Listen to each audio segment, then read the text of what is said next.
Okay. Hello. Good morning, everyone. Now that we are recording, we can start. Thank you, Lut, for mentioning that.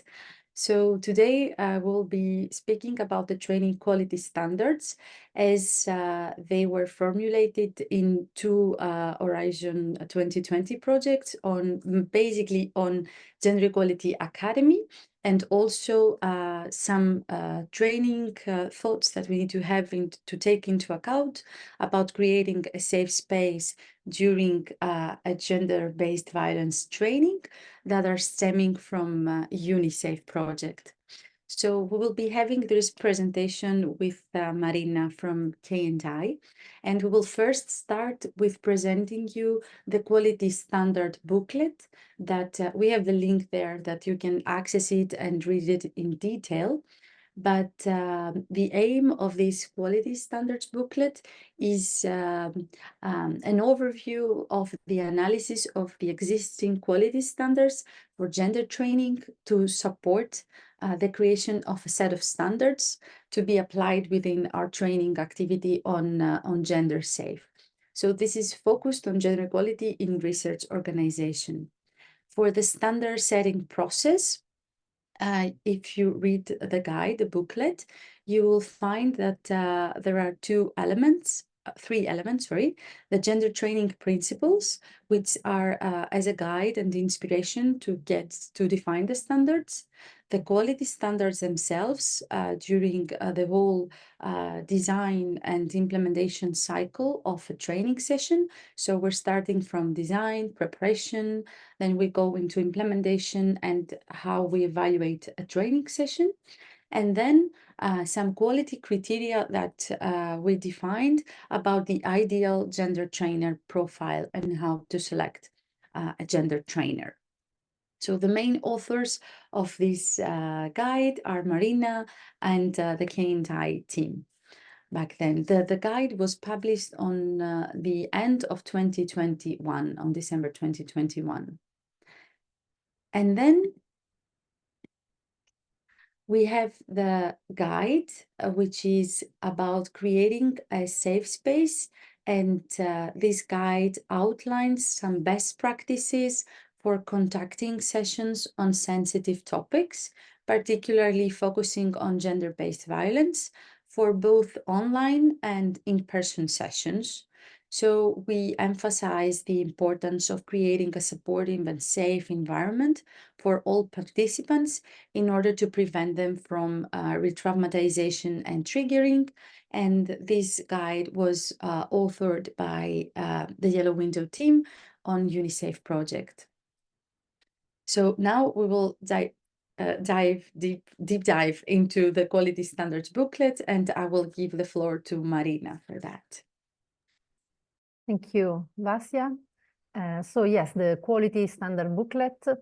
And when we first started in 2019 to look around for literature, documents, etc., to identify the standards we would have wanted to apply in the broad training program of Gender Equality Academy, which, just to recall, included several different formats like in-person training, online, webinars, but also summer schools, and then the doc, which was a sort of a massive open online course, but in a feminist perspective, so very different formats. So we started looking around, and of course we know there are huge amounts of sources, which might be governments, training and educational authorities, but also international organizations, etc., that provide standards for the quality of education and training, and many of them are about technical aspects. Sometimes the sets of standards are like hundreds of standards covering every different aspect.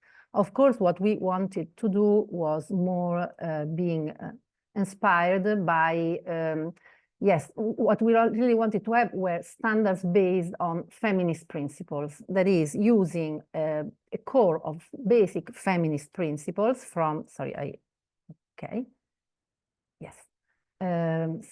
from feminist pedagogy that could act as a guide for us to select the standards we wanted to include in our GE Academy booklet.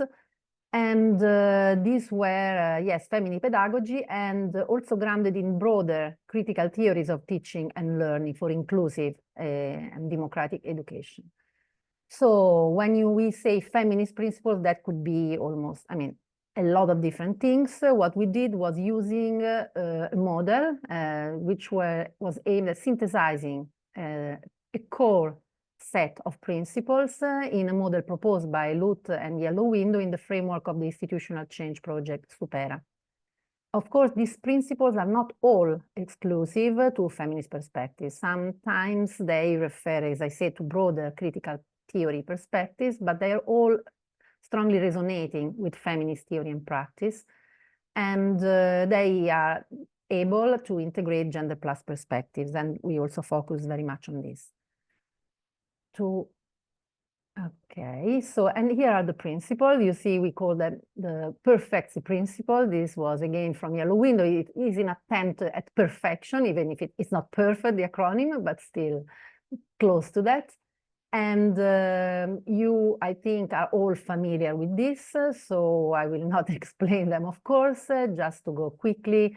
Of course, first of all, there's the participatory approaches and processes, meaning that the power which is inherent in the position of a trainer is actively shared with participants, and so knowledge is produced with, for, by participants. Then there's the E of empowerment, meaning that the training contents are connected to the experience, daily, personal, professional experience, depending on the setting of participants, so that on the one hand, their knowledge is validated through the training process, and on the other, that it gets easier for people to apply what is learned through the training process in their experience, back to their life. The R is for reflection, self-reflection, reflectivity. So the training is meant to foster processes of continuous self-reflection on the training process and self-reflection from participants, including the trainer, on the different dynamics, which are often power dynamics within the group, and also on the topics of the training. F is for feminism. The idea here was not really promoting a mutually exclusive vision of feminist strengths, but recognize and value different interpretation of feminism because they have the potential to shed light on different aspects of inequalities and also suggesting and evoke different solutions. C is for contextualization, so the importance in this kind of training to really be as close as possible to the experience of people, to the context, the setting, also to anticipate problems, resistances, and what is needed most. K is for knowledge. We are talking about training, and here the focus is on recognizing multiple knowledges, including experiential knowledge, but also different ways of knowing. So as far as possible, introduce different, in the design, also in the activities, in the facilitation, activities that could really accommodate different ways of knowledge, and also the shared ownership of knowledge. T for transformation, that is, gender equality trainings are not an end in themselves. They are generally part of broader social transformation processes. And this is, of course, to be reflected in the activities, in the testing, in what is suggested in the examples, etc.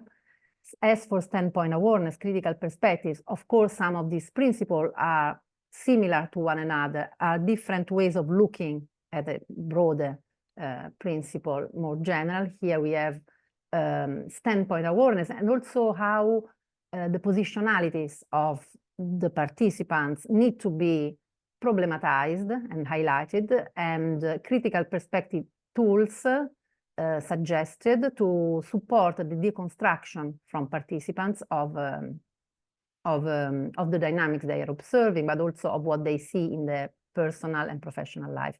And this, of course, leads us very naturally to intersectionality. You can also see the GT, so-called standards, which are not an additional principle, but that we included from those broad sets that I've been discussing before. We have been including some general quality standards for training when they were really conducive to the application of the feminist principles. So this is in short. yes, I also want to stress, please interrupt me and ask questions. I mean, we are all partners in the project, so I'm happy to discuss. And I mean, if you have something to say, let's just start to speak. Okay, the standard setting process. Okay, we, besides and beyond those sources which were general training standards, we focused on sets of standards which were already existing for different aims and purpose, but with a gender perspective. We identified 28 and we listed in the booklet the ones that really provided standards. So there were active sources of standards. We recorded into a database 179 formulations of standards, so requirements. And then we, since of course many were overlapped, different formulation, we grouped them in 78 standards which were newly reformulated. We had 2 rounds of partner review. We got to a provisional version with the trainer profile criteria, so the ideal trainer profile, someone who would be able to apply the standards, and 45 standards. And then we had a review from 8 international experts, being both gender trainers and both trainers and gender experts. The provisional version we used, this was in 2019 when the program of Gender Equality Academy started. It was consisted of 40 standards and 19 trainer profile criteria. But then 2 years afterwards, after the rollout of the program, we started reflecting on the set of standards, ran 2 internal workshops and had some other expert interviews. So in the end, we got to the set we now have, which is in a booklet, including an introduction, the principle, the 38 standards by phase: design, planning and preparation, implementation and evaluation, with descriptions and annotations meant to support the application and the adaptation of the standards to different settings, which were mostly coming from the experience of the GIG Academy program. And then the 14 criteria of the trainer profile divided by basic expertise, methodological skills, and personal and social competence. Now, just to give a look at the, okay, okay, this is the list, just the list of the standards with their basic requirement. So the short formulation, their code, and then the principle they mostly refer to. And you can see that many principles sometimes refer to an individual standard because, of course, these are connected. And also general training standards are there, generally to support the application of other standards. Going to make some example, just a couple of examples to see how the booklet works. So standard with description and annotation. I've taken 2 examples. One is for a standard in the planning subset about social interaction, favor to allow direct exchange among participants. As you see, this is, I mean, not necessarily directly linked just to feminist gender training. This is a good practice in general, so it's a general training standard, but it was included because it is really considered a prerequisite for the correct and successful application of participatory approaches and processes. So opportunities for free and structured direct exchange, etc. Now we were confronted with this standard during the program of the GE Academy because we didn't just have in-person formats, but also webinars or shorter online formats. And also we had the COVID in between, so also our in-person sessions were mostly moved to online settings. So in the annotation, you can find some examples, how to deal, how to adapt, etc. Some attempts that were done during the program, like caring very much on how you put people in the breakout rooms, how you leave the lines open during the breaks for people to chat, etc. And another example is instead on the implementation set. So really what's happening during the session. So you might have planned, you might have designed all the facilitation, participatory processes, etc. But then resistances, which you might also have anticipated, and there's a standard about anticipating resistances in the design, still then they can pop up during the session. And here, of course, the idea is I mean, I know this is quite common to all in the field, but still is trying not to have a defensive attitude, but really use the occasion of the resistance to go deeper into the understanding of participants and trainers of the issues that are involved, different positions, etc. Of course, in the annotation, it is acknowledged that this is very much linked to the skills of the trainer in this case, and it's mentioned in the trainer profile, to really not take it on the personal level, and also it suggests some ways to avoid a confrontational style of managing resistances. For instance, not making it too bilateral, but including other people and really making a group exercise for reflecting on the training processes and assumptions. Okay, having said that, don't want to go, of course, into all the standards, but just to take a closer look at the list. This is the set for training design. You can find, for instance, on number 5, the resistances, also in the training or in the design, of course, these are of interest. How the e-learning and online platform, number 4, need to apply inclusive ICT design principle, and this was applied actually in our doc, so the feminist massive open online course that we implemented during Gender Equality Academy. The use, I don't know, 13, the use of real life examples to connect really to the experience of participants, etc.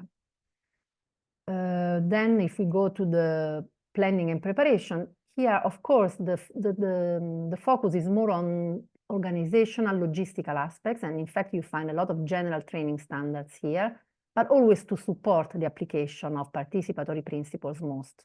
So, of course, the room, the virtual, physical or virtual environment, the training materials, the size and composition of the group to be known possibly ahead of time. This is not always possible, of course. And also the communication in advance of the main features of the training. On the one hand, to build realistic expectation, because the building of expectation, as we have seen also in the evaluation ex post, is important to be, I mean, to really represent what will be in the training. But also when you propose particularly participatory feature, like, I don't know, participants will be involved in role playing, this is better to anticipate and not to have reactions, adverse reaction in the sessions. And then the implementation. The implementation is very much an issue here in terms of formulation about principles. So being able to apply, how you are able to apply non-hierarchical modes of teaching, participatory methods, self-reflection, etc. In the description and in the annotations, of course, there are hints about how to do this. And you see also here the principles are many, because this is really the core of principles implementation and standards for gender training. In the end evaluation, even though we will not be all involved now in setting up the evaluation tools, because it will be mostly Yellow Window to be involved in this, but we will be cooperating, of course. What I wanted mostly to stress is how also evaluation is conceived as a continuation of the training process.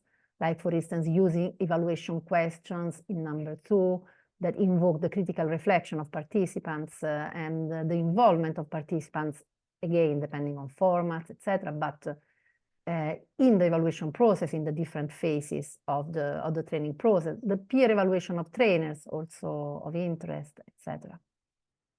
Okay, we can get back to this if there are questions. The gender training profile, again, is not relevant here. Still, I wanted to show the criteria. These come from, for the trainer profile criteria, we really worked a bit differently. There are several models of gender trainers in several sources, again, UN Women, etc. We mixed 2 main models and then discussed this and reviewed this over time. In the end, we kept 2 very basic criteria, and starting from, I mean, I think they can still be useful as a checklist while before designing, but most of all before going into a training session. So really to review this and say, okay, I'm fine, I'm there. So the knowledge, of course, being knowledgeable of the theories and the knowledge that is needed for the session, and of the organizations, of the group of participants, again, as far as possible, etc. In terms of methodological skills, this is more really the ability to implement in the session what's in the principles. So the ability to apply feminist pedagogical principles in the practice. And this was also really the subject of the train the trainer format, which I didn't mention so far, but some of the people in this training were in that session. That was really oriented at building that methodological skills. And then the personal social competence, which is of course more difficult to really teach and apprehend, but still can be strengthened. And it's good to have it in mind. So the ability to promote self-reflection, to respond flexibly to unanticipated circumstances, or in terms of what we said before for the resistances, to accept and manage criticism, and so on. So this is just for showing the whole set. Now there were more lessons learned. I just stick to the most important, I think, in this setting here. If you ask, but did you apply all principles, all standards, or your standards to all your sessions? No, we didn't. And what we did, for several reasons, as I said, for formats, it was a continuous adaptation process. What we did for all sessions, at least I think we did it, and personally we did, and I hope everybody did, but I think so, was considering the standards in the design of all sessions and also in getting prepared, in the planning, etc., considering and saying, okay, is that reasonable? Can I do that? How can I get close to this? Okay, how can I interpret it differently for this session? But still, and in this perspective, the interlink between principles and standards is very useful. So the resorting to the principle when the standards are very difficult, thinking of the principle and how, because the standards in a sense are a sort of exemplification of the principle. So others could be even added, and some might not apply in that specific moment, but then you confront yourself with the standards and then go back and forth with the principle, and then you find a way to adapt flexibly.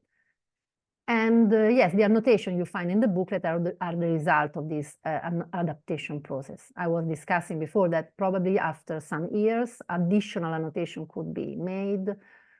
This could be reviewed. It would be interesting to have some time, some more annotations coming from there, with time that's passing and experiences that's building up in our project. Well, that was it from my side. So I would now give back the floor to Vasia for the other part. Thank you. Thank you, Marina. Okay, so now in order to complement what you were saying, I need to speak about the guide of creating a safe space for discussion and dialogue in a training session on gender-based violence in online and offline settings. So while we were drafting this guide, we have reviewed several scripts and other materials to understand how others have done it before us. So some key points, because this guide is meant as a tool for inspiration, and we advise trainers to tailor their own approach. There are some points that you can take into account. Firstly, you can focus on the ambience and creating a welcoming environment during a training, whether it is online or offline. It must be welcoming and conducive to open discussion. The second point, which is crucial as well, is to use trigger warnings appropriately, like topics like sexual assault, discrimination, and other issues related to gender-based violence can be quite distressing. So being upfront at the beginning of a training about these topics, and in different parts of the training that we discuss about these topics, really allows participants to prepare emotionally, and also allow them the option to opt out if necessary. What we also recommend, and we find in other scripts as well, is that it is important to recommend, provide resources upfront. So information about support services gives participants with a safety net if they find any content or any discussion disturbing. So we also emphasize and encourage self-care, and we remind everyone to take break if needed and understand that it is okay and fine if they need to disengage without giving an explanation. So about confidentiality and privacy, another key is that we encourage everyone to not disclose any personal information, and this is not required. And as an example, we encourage them to use third person in order to say about a story. I will give you a practical example in the next slide. Also, another key point from this guide is to create an inclusive environment with respect, and ensuring that everyone feels that we value their perspective and experience, and that we promote sharing of preferred pronouns. How we do that is that we usually start the training by stating our name, especially when it comes to online environments, with having our preferred pronouns next to our name on Zoom, for example, or in Teams. And when it comes to in-person sessions, we give them tags and we specify that, and we can state that at the beginning of the training as well. And last but not least, this is quite important as well, to give them a distress plan and have support mechanisms when this is possible for participants who become distressed. We understand that this is not always possible, but I will give you some practical examples of how to do that. First, about the trigger warning, one statement which we found it is quite useful is, for example, we will discuss experiences of gender-based violence in the university in the next section. So please be aware that this content may be distressing for some participants. So feel free to step away or take a break if needed. When it comes to confidentiality and privacy, we make sure to state at the beginning that the training is not about personal disclosures, and add that if they want to give examples during the training, they may want to do so in the third person. So for example, they can say statements like, I heard an example, or I know someone who, to keep themselves safe. And for the distress plan, we understand that this is maybe the most difficult part, because we don't always have someone there or two facilitators to do so. But we state to them that if you feel uncomfortable, you may need to step outside. You can also inform the facilitator with a short private message if you want, and this is not obligatory, if you find things are becoming uncomfortable for you, because sometimes there are also dynamics that we do not realize at the moment that they happened, especially when we facilitate a training for a specific institution and people know each other prior to the session. And we said also that the facilitator could provide you with the contact details of support resources. The support resources are also on the UniSAFE Toolkit website, and we can give that as the first line of support resources. But if we know more in our country or institution, we can include that as well. And another example is that if you need support for yourself or someone you know, you can contact this or that. So we provide all this type of information beforehand, and sometimes we state them also during the training.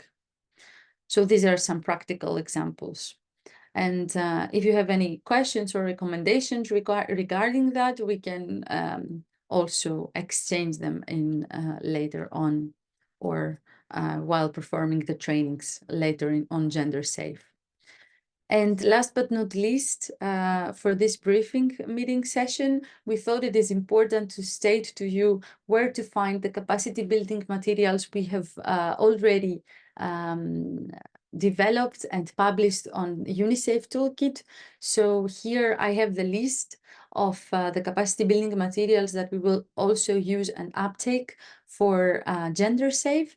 And this is first the setting up and implementing institutional policies to address gender-based violence in academia that you can find in different languages in in-person format and online format on the UniSAFE toolkit. This is an introductory training, and also the bystander intervention, which can also be found in person and online in 2 different languages, in English and in Greek.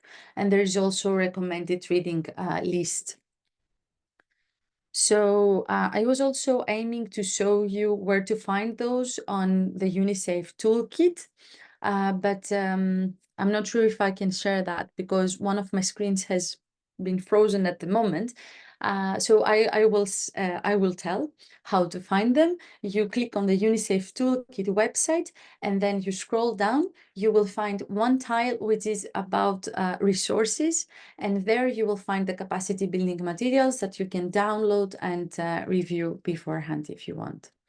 And with this being said, I will stop sharing my screen and I will leave it up to you for questions and answers, and also to Marina.